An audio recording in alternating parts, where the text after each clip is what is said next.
Have a nice day, student. Continue we take exercise 7.5. तो 7.5 में आपको 3 सेट तक के क्वेश्चन बता चुके हैं। आज है लास्ट सेट, मतलब कि ये एक्सरसाइज आज हमारी ख़त्म हो जाना चाहिए। और साथ में हम इसी के साथ 7.7 एक्सरसाइज भी आज पढ़ेंगे, है ना। उसमें 3-4 क्वेश्चन हैं, लेकिन आइडेंटिटियाँ उसमें 3 ही लगती हैं, इसलिए उसको भी हम आज ख़त्म कर लेंगे और 7.6 से 7.7 की बात पढ़ेंगे। और 7.7 आपकी एक्सरसाइज इंटीग्रेशन की लास्ट एक्सरसाइज है, मतलब कि ये चैप्टर आपका इंटीग्रेशन का ख़त्म हो जाएगा। फिर इस इंटीग्रेशन के बाद आपका जो अगला पार्ट आएगा इंटीग्रेशन का, वो डेफिनिट इंटीग्रेशन का आएगा, मतलब कि इंटीग्रेशन ख़त्म होने के बाद डेफिनिट इंटीग्रेशन पढ़ेंगे। तो 7.7 तक ही हमारे इसमें है ना, आपकी बुक में। और 7.7 तक में सब कुछ बता भी दिया गया है कि जितने टाइप के क्वेश्चन हैं उतने टाइप के क्वेश्चन आपको नॉलेज कराया गया। तो अब हम देखिए आज लेते हैं ये, तो ये दोनों क्वेश्चन देखिए सेम है। तो इसमें कंपेयरिंग वगैरह तो आपसे वैल्यू निकालने तो बनने लगी है, लेकिन यहाँ पे देखें कंपेयरिंग की आवश्यकता पड़ेगी हमको। तो इन दोनों में से एक क्वेश्चन हम बताए दे रहे हैं, क्योंकि दोनों ही सेम है। इसी तरह से ये देखिए, ये क्वेश्चन भी इसी पार्ट का लिया गया है। तो ये देखिए, ये x² + 1 है, तो ये bx+c बनाएगा, है ना। और ये होल स्क्वायर है, तो ये अलग है। तो ये दोनों सेम है, ये दोनों सेम है। और ये तो नॉर्मल क्वेश्चन है ना, जैसे कल बताए थे, फिर भी ले लिए हैं क्योंकि इसमें 2 तरह से कर सकते हो, इसलिए इसको लिए हैं। 2 तरह से मतलब ये कि स्क्वायर लगा है तो bx+c से भी दोनों कर सकते हैं। जैसे ये bx+c हो जाएगा, ये cx+d। कंपेयरिंग करके आप a b c d की वैल्यू निकाल के फिर जब रखेंगे पार्शियल में तो उससे भी आ जाएगा। लेकिन हमने कहा था शुरू में कि थोड़ा सपोज भी देख लिया करो उसमें, तो क्वेश्चन नॉर्मल हो जाते हैं।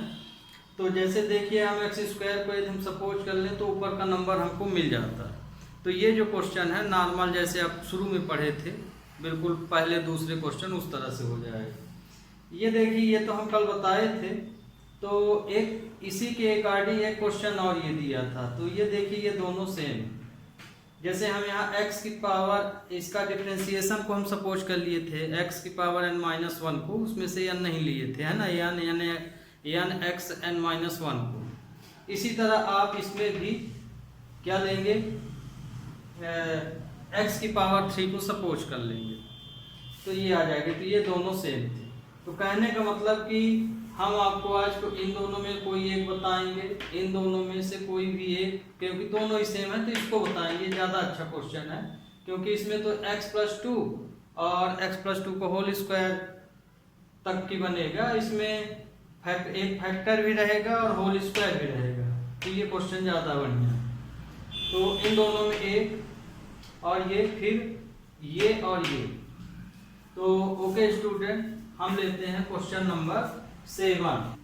तो दीजिए question number 7, solution 7। I =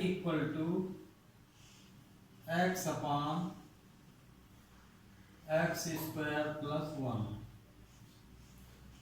x-1 dx ये दिया है। तो अब देखिए, इसमें ये तो लीनियर माने करेक्ट फैक्टराइज है, जिस तरह के हम नॉर्मल फैक्टर लेते हैं। तो ये तो हमारा a हो गया। अब इस ये x² + 1 है, तो मतलब इसको हम a मानेंगे। a तो मान लिए, तो ये bx+c में चला जाएगा। तो मतलब इसका हम पार्शियल किस तरह से अलग करेंगे, इसका पार्शियल हो जाएगा इंटीग्रेशन a/x-1, फिर प्लस इसके लिए हो जाएगा bx+c/(x² + 1) dx। अब हम a b c की वैल्यू निकाल लेंगे, जब इसमें रखेंगे उसके बाद ये कैलकुलेट होगा। तो मतलब ये कि अभी हमको इस क्वेश्चन को सिंप्लीफाई करके ABC की वैल्यू निकालनी पड़ी। तो हम फिर से ये क्वेश्चन लेते हैं, ये है ना, और सॉल्व करते हैं, और ABC की जो भी वैल्यू आएगी उसे फाइंड करने के बाद इंटीग्रेट कर लेंगे।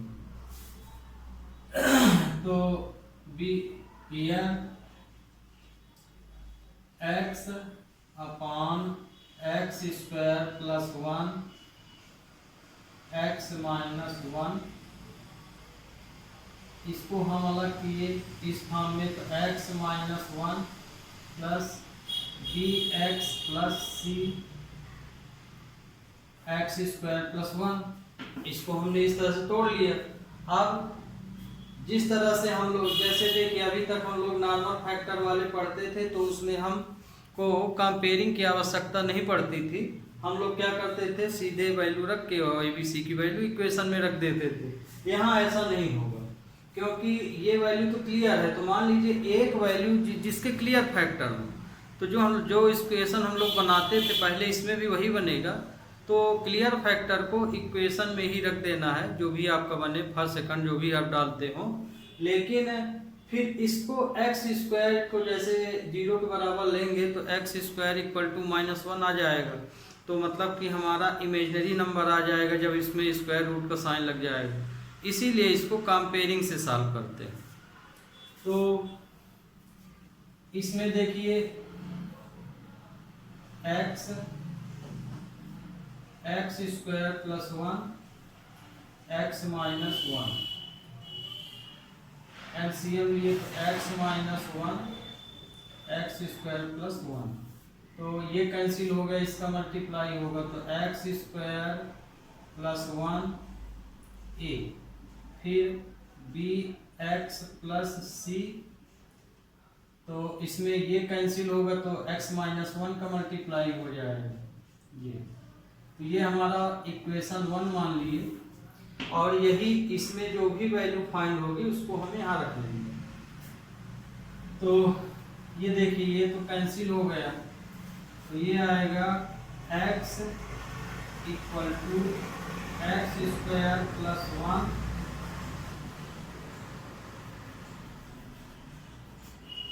x square plus 1 a plus bx plus c x minus 1, इसको हम इक्वेशन से मान लेते हैं। ध्यान रखिएगा, चाहे कंपेयरिंग वाला हो या डायरेक्ट वैल्यू वाली हो, इसको इक्वेशन 2 जरूर रख लेना चाहिए, या जो भी आप इक्वेशन डालते हैं, क्योंकि जो क्लियर फैक्टर होते हैं उनकी वैल्यू हमको यहीं रख देना चाहिए। तो इससे फायदा ये होता है कि हमको तुरंत एक वैल्यू तो मिल ही जाएगी, चाहे किसी तरह क्वेश्चन हो, एक वैल्यू तो हम पा ही जाएंगे। तो जब हमें एक वैल्यू मिल जाती है तो क्वेश्चन आसान हो जाता है अदर वैल्यू प्राप्त करने के लिए। तो क्लियर वैल्यू आपको इसी इक्वेशन में रखना है, और बाकी जो भी वैल्यू हैं उनको हम सॉल्व कर लेंगे। ओके, हालांकि बहुत बच्चे इसमें न रख के उसी को सॉल्व करते हैं, तो वो ज़्यादा डिफिकल्ट है, कभी कभी क्वेश्चन उलझाऊ उसमें हो जाता है। लेकिन एक वैल्यू यदि मिल गई आपको तो पूरा क्वेश्चन बहुत आसान भी हो जाता है। तो इसीलिए ध्यान रखिएगा कि क्लियर फैक्टर आपको यहीं रखना चाहिए। अब देखिए यहाँ पे क्लियर फैक्टर हमारा ये है ना, तो x माइनस 1, तो आगे तो हम एक वैल्यू निकाल लेते हैं। If x minus 1 equal to 0, then x equal to 1.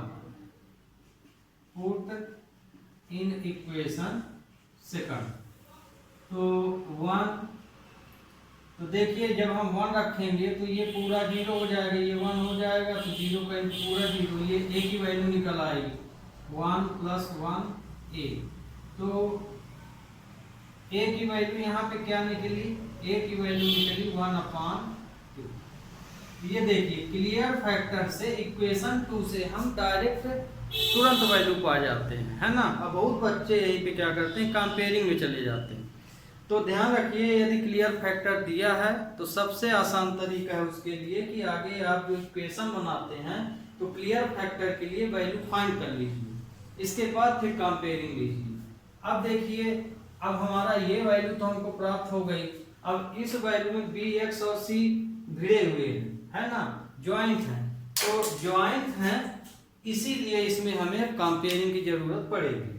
तो अब हम क्या करते हैं कि ये जो इक्वेशन हमारा है इसको हम एक्सप्लेन कर देते हैं, माने कि मल्टीप्लाई पूरा इसका पूरा मल्टीप्लाई ले लेते हैं, इसका इन दोनों मल्टीप्लाई, ये पूरा मल्टीप्लाई माने एक्सपेंडेड फॉर्म में लिख देते हैं।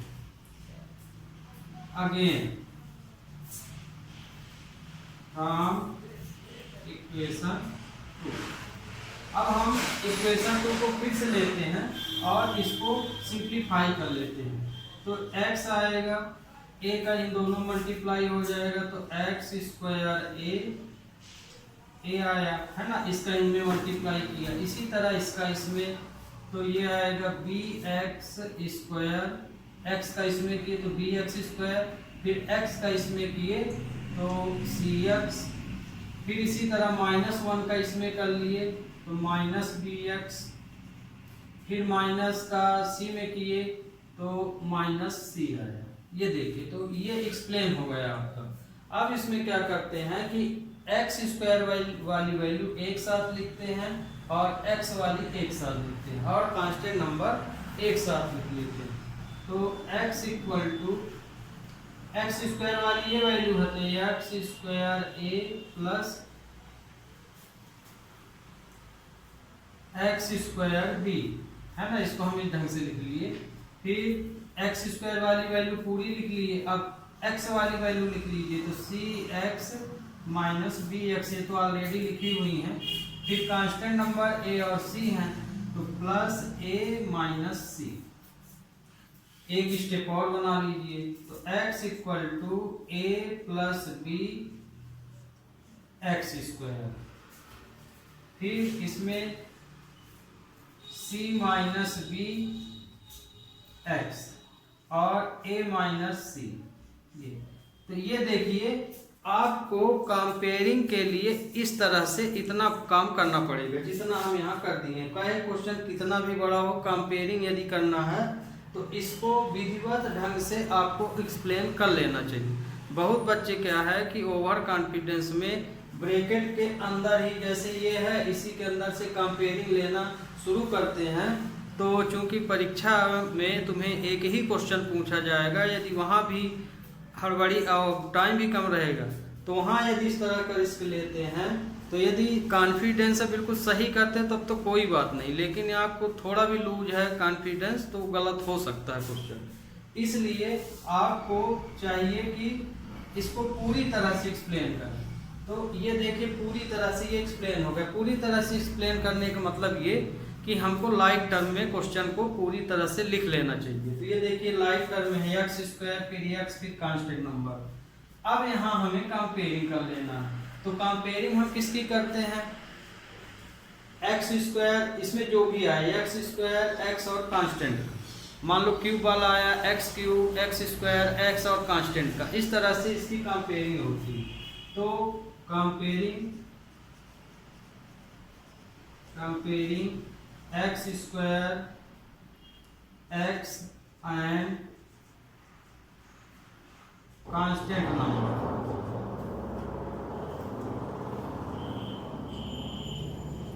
ऑन द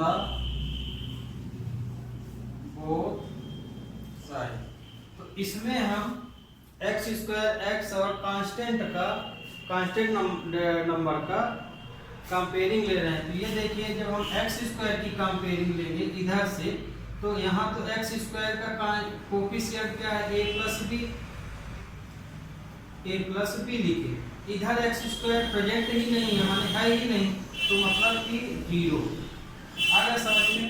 यहाँ x स्क्वायर का कोफिशिएंट a प्लस बी ले लिए। अब यहाँ इस साइड x स्क्वायर है ही नहीं, तो मतलब 0 ले लीजिए, 0 आएगा कोफिशिएंट। ये आपका इक्वेशन नंबर 3 मान लीजिए। अब x का इधर के x से कंपेयरिंग, तो इधर का x का कोफिशिएंट है c माइनस बी, और इधर x तो प्रेजेंट है तो x का कोफिशिएंट है 1। ये इक्वेशन 4 हो गई। फिर कांस्टेंट का, इधर के कांस्टेंट का इधर के कांस्टेंट से, तो इधर कांस्टेंट है a माइनस सी, लेकिन इधर तो कांस्टेंट नहीं है, तो मतलब जो चीज प्रेजेंट नहीं है वो 0। ओके, तो अब यहाँ पे ये देखिए ये 3 इक्वेशन मिले, तो हम लोग देखिए पहले ही एक वैल्यू निकाल लिए हैं। बहुत बच्चे क्या करते हैं कि ये चीज नहीं करते हैं, इन्हीं इक्वेशनों को सॉल्व करके निकालते हैं, तो कभी कभी यही इक्वेशन टाइम बहुत खा जाता है। तो यदि क्लियर फैक्टर है, देखिए हमने इसको पहले ही निकाल लिया, तो अब हम ए की वैल्यू जब पा गए तो इसमें देखिए ए की रख देंगे तो बी मिल जाएगा, बी की रख दिए तो डायरेक्ट सी मिल जाएगा, बस। तो ये क्वेश्चन इसके कारण बहुत आसान हो जाता है। यदि ये नहीं निकालेंगे तो आप सोच लीजिए कि इक्वेशन सॉल्व करेंगे तो ये रिलेशन b बराबर c आएगा, फिर यहाँ वो रखेंगे तो कितना उलझाव हो जाएगा। तो अब इनमें से हमें b की वैल्यू निकालना है और c की वैल्यू। तो देखिए a की ही वैल्यू से हम दोनों निकाल सकते हैं, यहाँ रख देंगे तो b निकल जाएगा, यहाँ रख देंगे तो c निकल जाएगा। दूसरा तरीका, a निकाले, a की वैल्यू रखे तो b मिल जाएगा, फिर b की यहाँ रख दो तो भी c मिल जाएगा। तो यहाँ पे आप अपनी सुविधा के अनुसार वैल्यू यूज कर सकते हैं। तो हम a की ही वैल्यू से इसको और इसको दोनों को निकालेंगे। Put value a in equation third and fifth. तो a की वैल्यू यहाँ रखेंगे, तो a की वैल्यू आई है 1/2 प्लस b इक्वल टू 0। तो ये देखिए b की वैल्यू तो हमको डायरेक्ट मिल गई, b की वैल्यू कितनी मिली -1/2, ये b की वैल्यू मिल गई। अब इसमें रख दिए एंड 1/2 - c इक्वल टू 0, तो c की वैल्यू मिल गई 1/2, ये देखिए c की वैल्यू मिल गई। तो हम a b c तीनों वैल्यू फाइंड कर लिए। अब यही a b c वैल्यू हमको इक्वेशन नंबर 1 में रख देना। तो आपको इतना तो अब समझ में आ गया होगा। अब हम लोग क्वेश्चन को सिंपलीफाई में इस तरह के पार्शियल में यही तो होता है मेन। तो आज ये आपका कंपेयरिंग बताना था, तो कंपेयरिंग करने का तरीका यही है इसमें। और इस तरह की कंपेयरिंग यदि आप लिए तो गलत भी नहीं होगी। और डायरेक्ट यदि कूदे यहीं से कि यहीं से x² देखें, यहीं से x देखें, तो क्वेश्चन गलत होने के चांस बहुत ज़्यादा हो जाते हैं। ये यहाँ से कंपेयरिंग वही कर सकता है जिसको पूर्ण रूप से क्या है कॉन्फिडेंस होगा, अन्यथा ये सबके लिए ये इसमें किसी का गलत नहीं हो सकता। तो देखिए अब हमारे में जगह तो नहीं है, उधर वो रख दिए हैं, तो हम इतना निकाय दे रहे हैं। तो ये देखिए a b c की वैल्यू हम लोग निकाल लिए। a की वैल्यू 1/2 थी, b c की वैल्यू ये है, ये वैल्यू इक्वेशन 1 में हम लोग रख रहे हैं। तो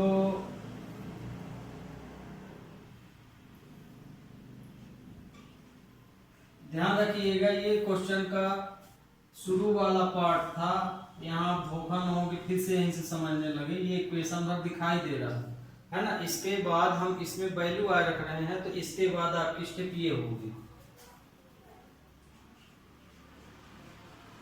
putting the value a 1/2 b -1/2 and c 1/2 put in equation first. तो ये देखिए जो भी हम फाइंड किए तो ये वैल्यू हम इस इक्वेशन में रख रहे हैं। तो ये तो अब इसमें रख दीजिए, तो ये आ जाएगा x² + 1 x - 1 इक्वल टू 1/2 रखेंगे तो ये आ जाएगा 1/2 x - 1। फिर यहाँ पे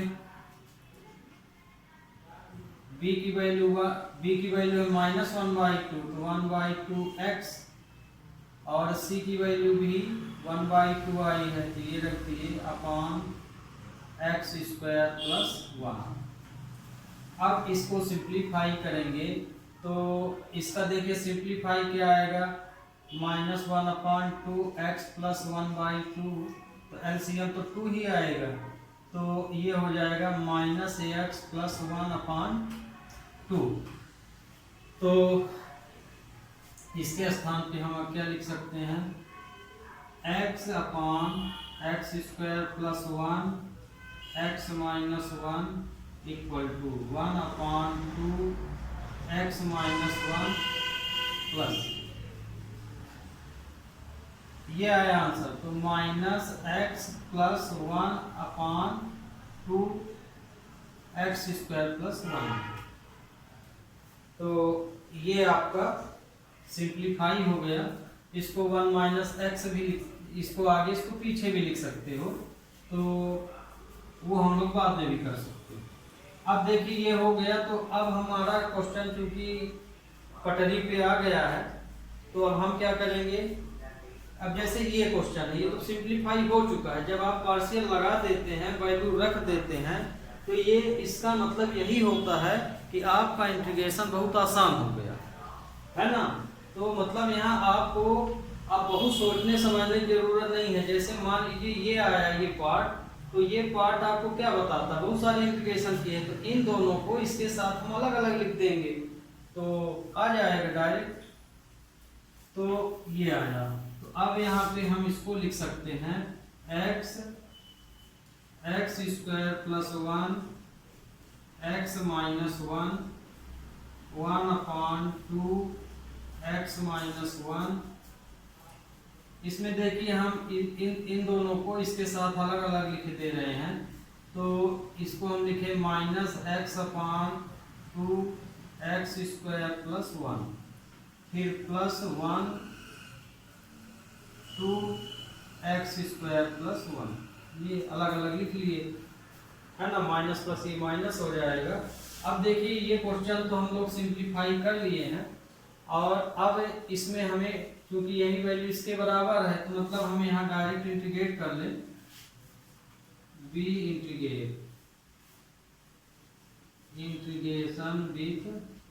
integrate with respect to x। तो x² + 1 x - 1 dx, ये हो जाएगा 1/2 1 x - 1 dx।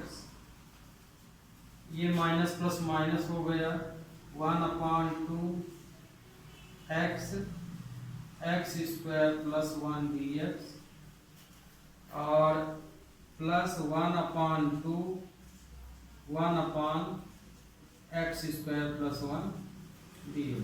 तो ये देखिए ये तो 10 में चला गया, क्योंकि x² + a² क्या होता है 1/a, 10 इनवर्स x/a हो जाता है। ये सपोज में मिल जाएगा। x² + 1 को यदि हम p मान लें तो 2x dx आएगा, तो ये भी हो गया आपका। और ये तो log डायरेक्ट है। तो यहाँ पे देखिए अब जिसका इंटीग्रेशन इसमें अब इसमें आपके ऊपर है, जैसे इसको सपोज करना पड़ेगा। तो चाहो तो आप इंटीग्रेट लास्ट में एक साथ कीजिए, या जिसका आपसे बनता है उसका इंटीग्रेशन कर दीजिए और इसको करते जाइए इसमें, या अलग से कहीं करके इसको आंसर लिख सकते हैं।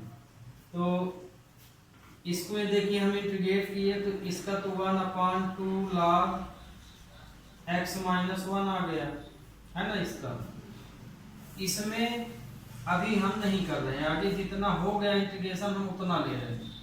x² + 1, और इसका हो जाएगा 1/2। अब 10 इनवर्स लगेगा इसमें, तो 1/1 10 इनवर्स x/1 ये हो जाएगा। अब ये तो हो गया इंटीग्रेट, ये हो गया। इसको हम यहाँ सपोज कर लेते हैं। लेट x² + 1 = t मान लिए, differentiate with respect to t। तो ये आ जाएगा 2x dx = dt। तो हमें x dx चाहिए, तो x dx = 1/2 dt। ये तो अब यहाँ पे कहाँ लगाएं, तो ये देखिए ये वैल्यू हम यहाँ रखे दे रहे हैं, तो ये आया 1/2 log x माइनस 1। अब ये वैल्यू इसको हम लोग सॉल्व कर रहे हैं, ये तो सॉल्व हो चुका है, तो ये 1/2 x dx की जगह पे हम ये रख रहे हैं, तो 1 ये t हो जाएगा into 1/2 dt plus 1/2 tan inverse x। अब यहाँ पे 1/t मतलब ये भी log में चला गया, तो इसमें देखो यहाँ अब हम इसका ये लास्ट आंसर यहाँ के दे रहे हैं, क्योंकि इसके क्वेश्चन इतने बड़े होते हैं कि बोर्ड से बाहर हो जाते हैं। तो 1/2 आया है ना, इसका 1/2 log x माइनस 1, इसका log t हो गया, ये 1/4 हो गया, तो माइनस 1/4 log t, और ये हो गया 1/2 tan इनवर्स x। अब log t में t की वैल्यू रख दीजिए, तो ये है t की वैल्यू कितनी, x² प्लस 1। तो आपका फाइनल आंसर आया 1/2 log x minus 1, 1/4 log x² plus 1 plus 1/2 tan inverse x। तो ये आपका फाइनल आंसर आ गया, प्लस c आप लिख लीजिए। तो अब आपको bx प्लस c समझ में आ गया होगा। bx प्लस c भी क्वेश्चन पिछले ही समान है। abc की वैल्यू आपको मेन बताना था कि कंपेयरिंग से कैसे निकलता है, तो आपसे बन जाना चाहिए, बस इतना ही था। बाकी सब में abc की वैल्यू ही निकालना है। जब पार्शियल आप बना लेंगे तो इसका इंटीग्रेशन इजी हो जाता है। हाँ, ये है कि क्वेश्चन बड़े जरूर होते हैं, सिंप्लीफाई करना पड़ता है। तो ये क्वेश्चन आपका कंप्लीट। अब ले रहे हैं, ये दोनों देखिए सेम था, ये आप कर लीजिएगा। अब हम ले रहे हैं 14 या 9, दोनों सेम है, तो हम 9 ले रहे हैं। अब देखिए ये वाला क्वेश्चन ले रहे हैं 9 नंबर। तो 9 नंबर में क्या दिया है, I equal to 3x plus 5 upon x cube minus x square minus x plus 1 dx। तो ये देखिए हम बोले हैं कि ये दोनों क्वेश्चन सेम है। अब देखिए क्वेश्चन नंबर 9 ले रहे हैं, तो 9 में ये 9 नंबर है। अब देखिए आगे, तो इसको हम फैक्टराइज फॉर्म में ले आएंगे, तो I equal to 3x plus 5 x cube, इसमें फैक्टराइज लेंगे तो x स्क्वायर इसमें कॉमन, तो ये हो जाएगा x स्क्वायर माइनस 1, सॉरी ये x स्क्वायर कॉमन है, इसमें x स्क्वायर कॉमन है तो x माइनस 1 आया, इसमें हमने माइनस 1 कॉमन लिया तो ये भी x माइनस 1 dx। तो I इक्वल टू हो जाएगा 3x plus 5 x square minus 1 और x माइनस 1 dx। अब देखिए स्टूडेंट यहाँ ये x स्क्वायर माइनस 1 बन रहा है और ये a बन रहा, तो आपके दिमाग में आ सकता है कि ये bx प्लस c और a भी बन सकता है। हाँ बन सकता है, लेकिन दोनों में देखिए साइन सेम है, तो जब यहाँ हम इसको सॉल्व करेंगे तो इसमें a जो वैल्यू रहेगी abc में तो एक 0 हो जाएगी। तो साइन सेम होने के कारण ये एक वैल्यू बताएगा नहीं, हमेशा 0 हो जाएगा। इसलिए यहाँ पे आप, हाँ ये होता कि इसका यदि ये दोनों फैक्टर डिफरेंट होते तो लगा सकते, तो यहाँ bx प्लस c लगा के आप देखिएगा a वैल्यू 0 हो जाएगी, है ना, कोई 2 निकलेंगी, तो ये सॉल्व तो आपका क्वेश्चन इससे नहीं होगा। तो अब इसको हम क्या लिख सकते हैं, I equal to 3x plus 5, क्योंकि और दूसरा भी कारण है, ये bx प्लस सी में हमें तभी रखना चाहिए जब उसका फैक्टर ना निकलता हो, तो लेकिन इसका तो निकल रहा है, तो हमें यहाँ पे फैक्टर आके निकालना है। तो आंशिक फ्रैक्शन पार्शियल का मतलब ही होता है कि जितना ज़्यादा से ज़्यादा हो सके उसको फैक्टराइज फॉर्म में लिखिए। तो चूंकि अभी ये इनकम्प्लीट क्वेश्चन, ये अभी इसका फैक्टर बनेगा, इसलिए अब इसको देखिए क्या लिख सकते हैं, x माइनस 1 x प्लस 1 लिख सकते हैं, ए स्क्वायर माइनस बी स्क्वायर लग जाएगा, और ये x माइनस 1 dx। अब देखिए ये बन गया क्वेश्चन, तो I इक्वल टू हो गया 3x प्लस 5 x माइनस 1 का होल स्क्वायर बन गया, और x प्लस 1। ये देखिए अब आपका क्वेश्चन ये इस फॉर्मेट में गया। तो अब हम इसको क्या लिख सकते हैं, इसको हम a क्लियर वाले को मान लिए a अपान x प्लस 1, फिर ये आपका जो है किसमें चला जाएगा, b अपान, आगे हम इंटीग्रेशन बाद में लगा देंगे, b अपान x माइनस 1, फिर c अपान x माइनस 1 का होल स्क्वायर, इस तरह से ये चलेगा। यदि होल स्क्वायर है तो उसको हम इस तरह से लिखेंगे, माने पावर के डिसेंडिंग ऑर्डर में। तो ये हुआ आपका। अब हमें ABC की वैल्यू निकालना है, तो ABC की वैल्यू में देखिए हमें दो क्लियर फैक्टर दिख रहे हैं, एक ये, तो दो ठो तो हम पा जाएंगे क्लियर, पर C के लिए हमें कंपेयरिंग में जाना पड़ेगा। तो we take 3x plus 5 x minus 1 का whole square x plus 1, a x plus 1, b x minus 1, c x minus 1 का होल स्क्वायर। ये हमारा इक्वेशन 1 मान लिए।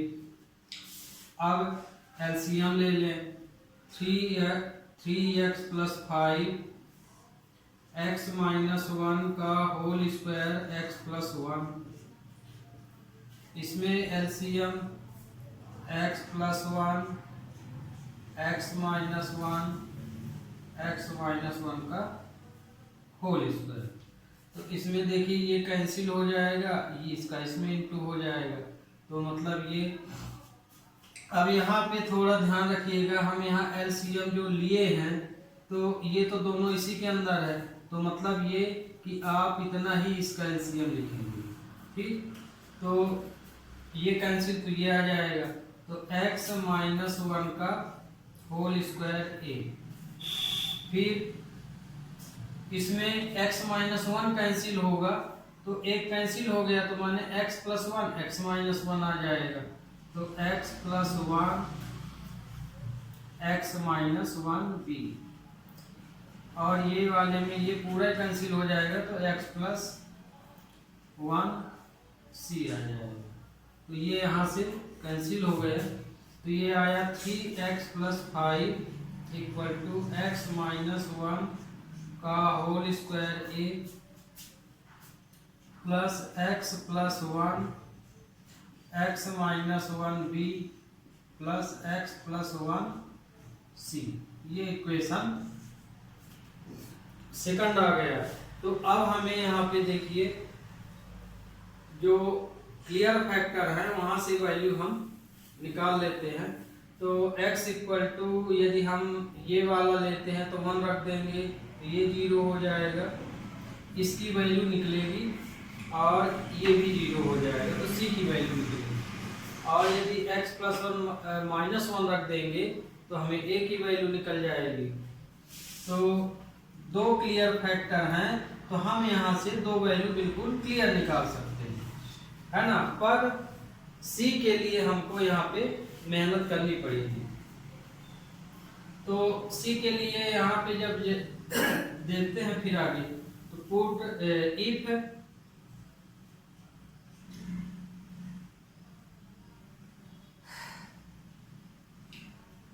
x plus 1 equal to 0 then x बराबर -1 पुट इन इक्वेशन सेकंड। तो -1 रखेंगे तो 3 - 1 + 5 इक्वल टू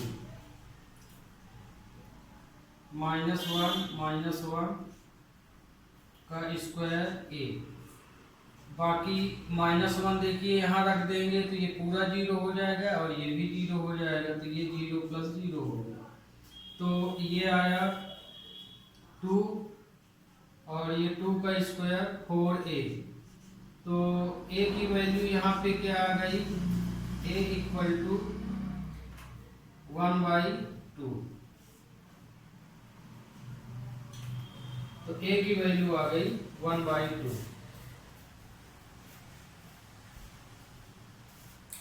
अब दूसरा क्लियर फैक्टर ये है, फिर से ले ले again x - 1 equal to 0 then x equal to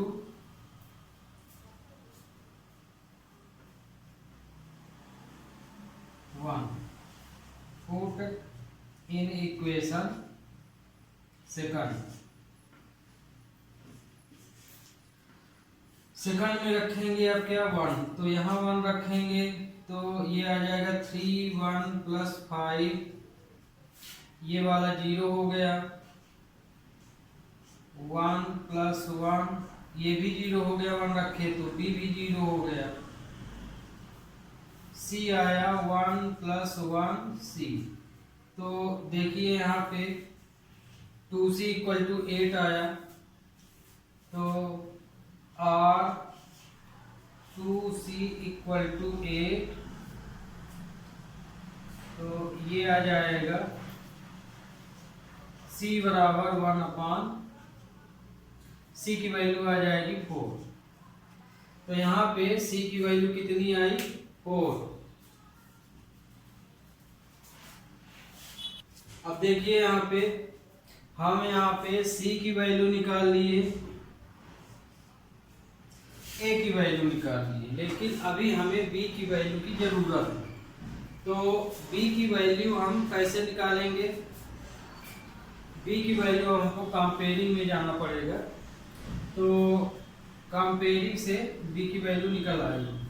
तो जैसे अभी हम b की वैल्यू यहाँ पे -1 लिए थे ना, कहाँ गया, x की वैल्यू -1 लिए, तो हमें किसकी वैल्यू मिली थी, a की वैल्यू मिली थी, ये 0 हो गया, ये फिर 1 लिए थे, x की वैल्यू -1 लिए थे, +1 लिए थे, ये 0 c की वैल्यू।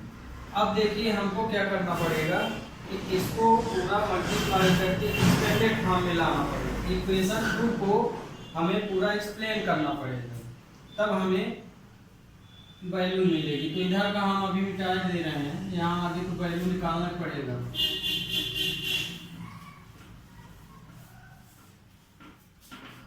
तो ये देखिए यहाँ पे हम इसको अगेन फ्रॉम इक्वेशन सेकंड को हम एक्सप्लेन कर रहे हैं। तो ये आ गया 3x + 5, इसको हम क्या लिख सकते हैं, x² - 1 का होल स्क्वायर है, तो इसको x² -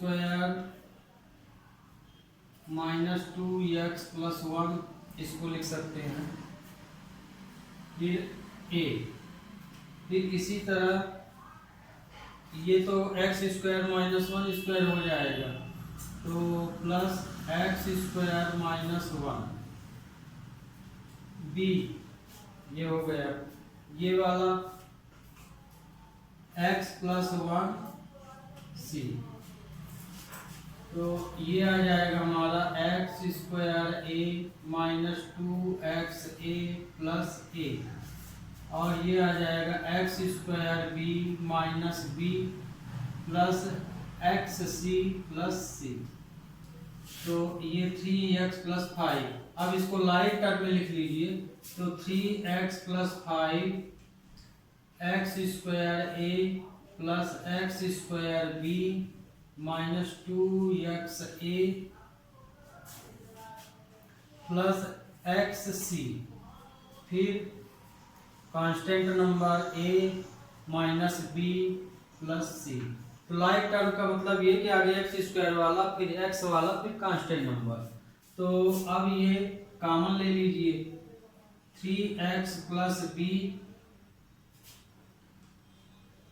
ए प्लस बी, ये एक्स स्क्वायर हो गया। इसमें हम कॉमन क्या ले लिए x, तो ये माइनस 2a प्लस सी, ये x हो गया। फिर कांस्टेंट तो पहले से अलग है ये। अब देखिए हमें c की वैल्यू निकालना है, तो ये लाइन बना लिए। चाहे तो आप एक वैल्यू निकालने के बाद ये पूरा कर लीजिए, फिर इक्वेशन बना के निकाल लीजिए, और या कि इस तरह से आगे कर लीजिए, या क्लियर वैल्यू इक्वेशन 2 में रख दीजिए, एक ही चीज है। तो अब यहाँ देखिए हमें ए सी की वैल्यू मिल गई है, तो हमको यहाँ पे ए बी सी है, हम ए सी की वैल्यू निकाल चुके हैं, तो हम कांस्टेंट की भी कंपेयरिंग कर लेंगे तो भी आएगा, पर हम यहाँ लिखेंगे पूरे comparing x square x and constant on the both side. तो देखो एक्स स्क्वायर की कंपेयरिंग करेंगे, तो एक्स स्क्वायर का कोफिशिएंट है a प्लस बी, इधर एक्स स्क्वायर का नहीं है तो मतलब 0।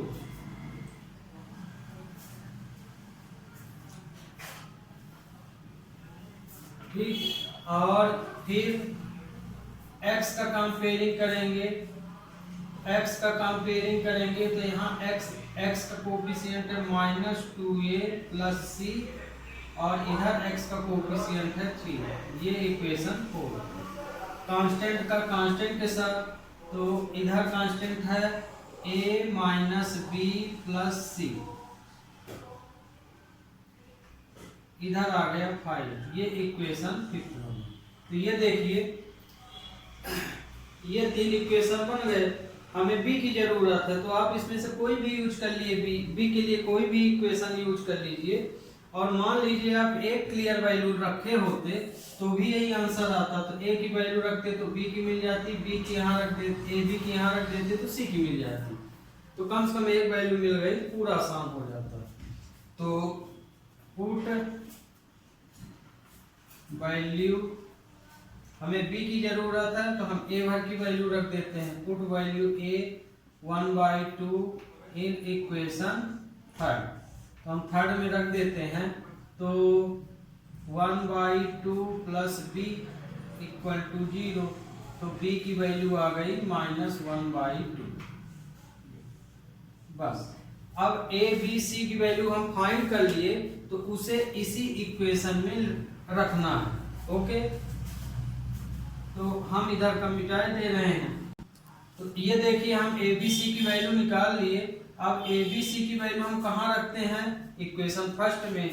तो put value A B and C in equation first. तो फर्स्ट ये आपका, तो फर्स्ट इक्वेशन क्या है, ये है ना। तो आपका ये क्वेश्चन कंटिन्यू भी हो गया। तो ये फर्स्ट इक्वेशन है, इस इक्वेशन में ए बी सी की वैल्यू रख दीजिए। तो 3x प्लस 5 x माइनस 1 का whole square x plus 1, a की वैल्यू कितनी आई है 1/2, तो ये 1/2 x प्लस 1, b की वैल्यू -1/2 x माइनस 1, और c की वैल्यू 4 आई है, 4 x माइनस 1 का होल स्क्वायर, ये हो गया। अब इसमें इंटीग्रेट कर दीजिए तो ये तो log हो जाएगा, ये x की पावर n बनेगा, ये वाला यहाँ लग जाएगा, है ना, ये ऊपर जाएगा तो पूरा x है तो ये वैल्यू लगेगी, तो x n plus 1 upon x n plus 1 हो जाएगा इसके लिए। तो integrate with respect to x,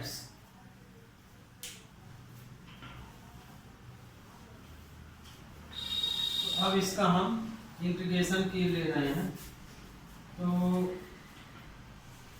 3x plus 5 x minus 1 का whole square x plus 1 dx equal to 1/2 1 upon x plus 1 dx minus 1/2 1 upon x minus 1 dx, फिर plus 4, ये देखिए हम इसको, चूंकि ये x की पावर n के फॉर्म में चलेगा तो ये x माइनस 1 की पावर हम माइनस 2 dx लिखिए। अब इसको इंटीग्रेट करेंगे तो ये आएगा 1/2 log x प्लस 1, ये आएगा 1/2 log x माइनस 1, तो इसको log m अपान m फॉर्म में भी लिख सकते हो, तो 1/2 log x plus 1 upon x minus 1 लिख सकते हो, और इसका आ गया 4x माइनस 1 की पावर माइनस 1 अपान माइनस 1, तो 1/2, इसको देखिए mn फॉर्म में हम लिख दे रहे हैं, तो हम लिख सकते हैं, देखिए 1/2 आगे कॉमन ले लिए तो बचेगा ये, तो हम लिखते हैं इसको log x plus 1 upon x minus 1, और ये हो जाएगा माइनस प्लस माइनस 4 अपान x minus 1 plus c। Okay student, तो ये आपका आंसर हुआ। अब देखिए ये वाला क्वेश्चन ले रहे हैं 19।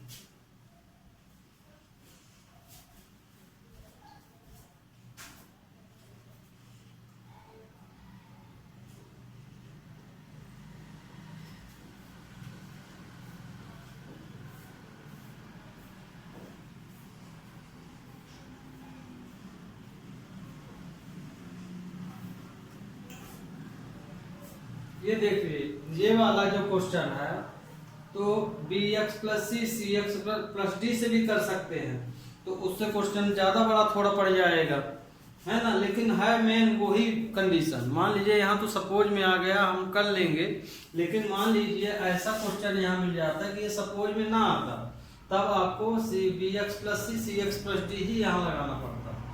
तो यहाँ तो ये सपोज से आ गया, तो यहाँ हम एक्स स्क्वायर को लेट एक्स स्क्वायर को हम t मान लिए, differentiate with respect to t, तो 2x dx equal to dt आ गया, तो 2x dx के स्थान पे dt,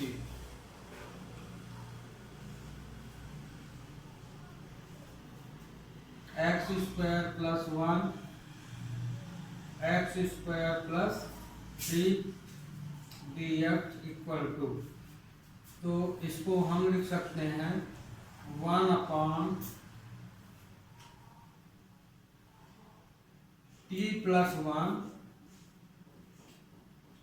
t plus 3।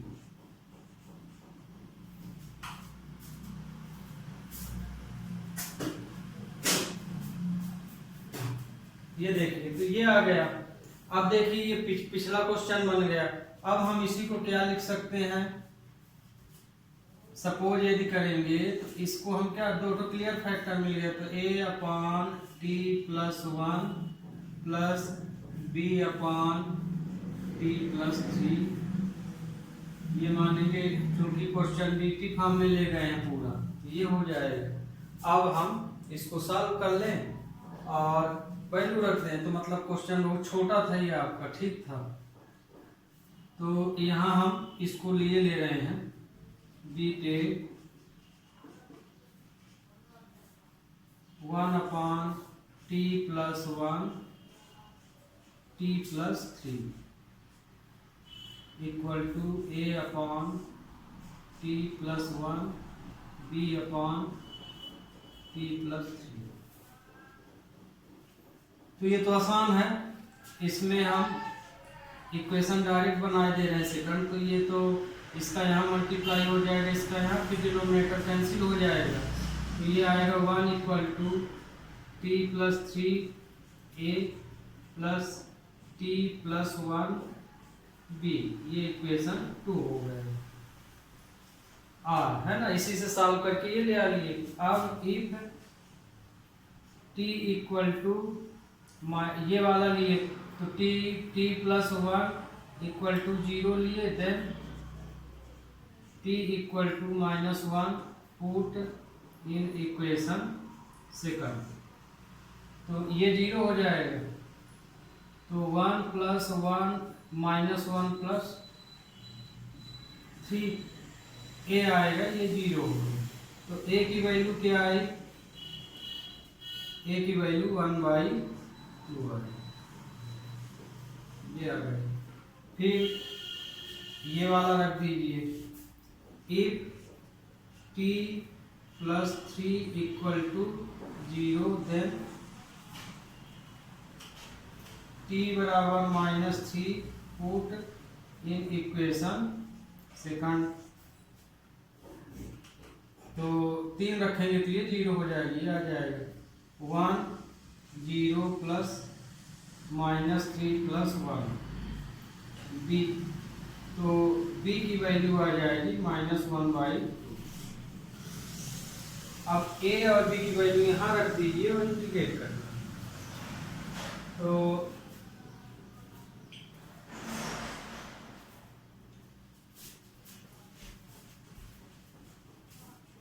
putting the value a and b in equation first, तो फर्स्ट में हम रख देंगे इसमें, तो 1/t+1 t+3 इक्वल टू, इसमें रखें तो ये आ गया 1/2 t+1, फिर -1/2 t+3, ये है। इसी को इंटीग्रेट कर दीजिए, तो इधर तो ये क्वेश्चन अब हम बता चुके हैं इतना, तो ये हम मिटा दे रहे हैं।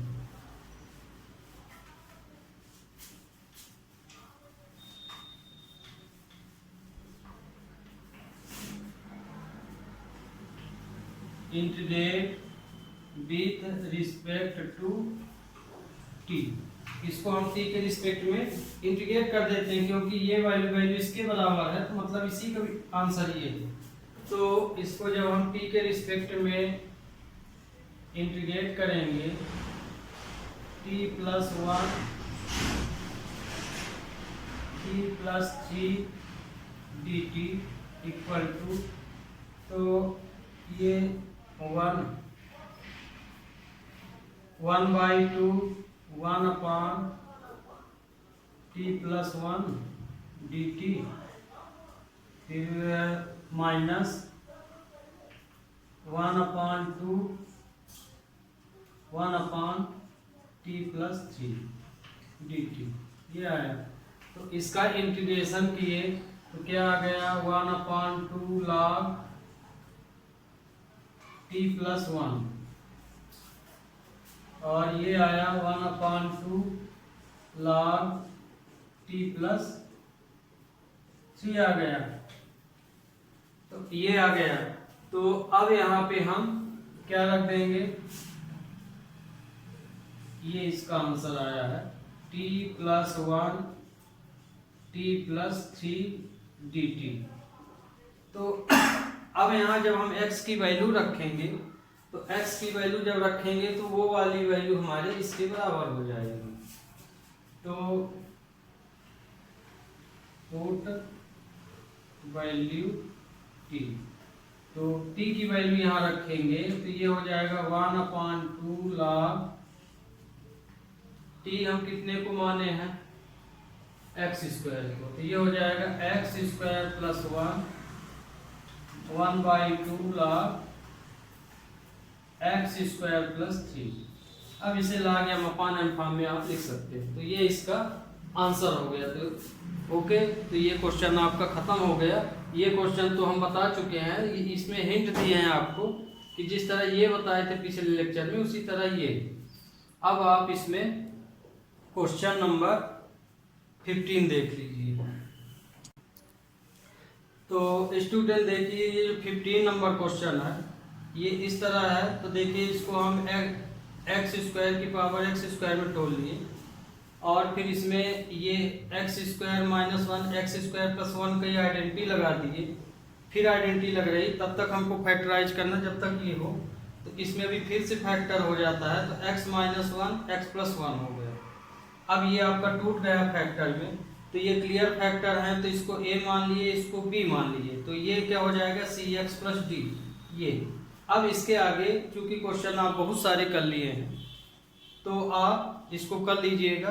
ए बी की क्लियर वैल्यू मिलेगी, फिर कंपेयरिंग में जाइएगा तो सी और डी की वैल्यू मिल जाएगी। या कि आप पूरा कंपेयरिंग कर लीजिएगा और फिर सेकंड इक्वेशन में ए बी की वैल्यू रख दीजिएगा और फिर सी और डी को निकाल के इंटीग्रेट कर दीजिएगा। ओके, तो अब हम 7.7 को तो आज टाइम नहीं मिलेगा, इतना ही है। तो आज से ये एक्सरसाइज आपका जो है ख़त्म हो गई ये exercise. Okay student, have a nice day.